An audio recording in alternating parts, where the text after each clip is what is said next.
In the realm of philosophy, few debates resonate as profoundly as the clash between Plato and Aristotle regarding the role of poetry in society. Plato, renowned for his philosophical treatise Republic, made the startling proclamation that poets should be banished from his ideal state. This decision, while seemingly draconian, stemmed from Plato's deep-seated conviction that poetry, in its essence, posed a significant threat to the intellectual and moral fabric of society. Plato's Republic envisions a utopian society governed by reason and wisdom. Within this framework, poetry, with its emphasis on emotional appeal and imaginative storytelling, was perceived as a dangerous distraction. Plato believed that the human mind, constantly in pursuit of truth and knowledge, could be easily misled by the seductive power of artistic expression. The banishment of poets, therefore, was not merely an act of censorship, but rather a calculated measure to safeguard the intellectual integrity of Plato's ideal state. He believed that by limiting exposure to the potentially corrupting influence of poetry, citizens would be better equipped to engage in rational discourse and pursue higher truths. Central to Plato's critique of poetry was his concept of mimesis, often translated as imitation or representation. Plato argued that all forms of art, including poetry, were merely imitations of reality, twice removed from the truth. He believed that the physical world itself was but a pale reflection of a higher realm of forms, eternal and unchanging essences that represented true knowledge. For Plato, poetry's reliance on imitation was not simply an aesthetic shortcoming but a grave epistemological flaw. By presenting mere copies of copies, poetry, according to Plato, distorted our understanding of the world and hindered our ability to grasp true knowledge. He likened poets to painters who created illusions, captivating audiences with superficial beauty while obscuring the underlying reality.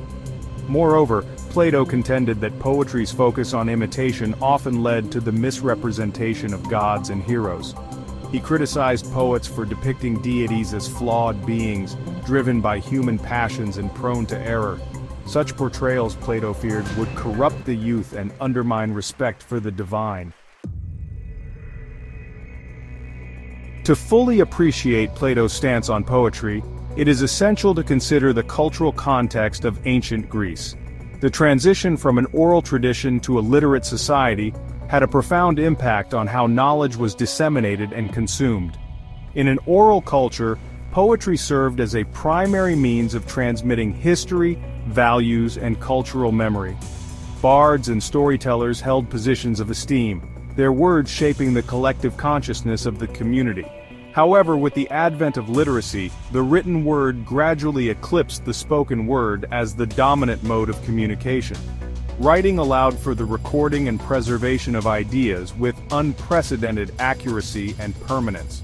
Plato, a staunch advocate for the power of the written word, recognized its potential to revolutionize education and philosophical inquiry. This shift towards literacy likely influenced Plato's skepticism towards poetry.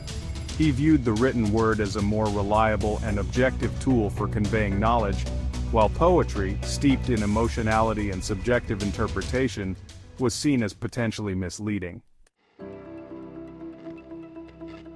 Aristotle, Plato's most famous student, offered a contrasting perspective on the nature and value of poetry.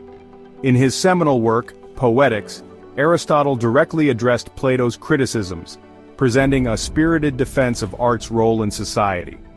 He argued that imitation, far from being a detriment, was an essential aspect of human nature, a fundamental way in which we learn and make sense of the world. Aristotle acknowledged that poetry, like all art forms, dealt with imitations. However, he argued that these imitations were not merely copies of the physical world, but rather representations of universal truths and human experiences. Through carefully crafted narratives and characters, poetry could provide insights into the human condition, exploring themes of love, loss, justice, and morality.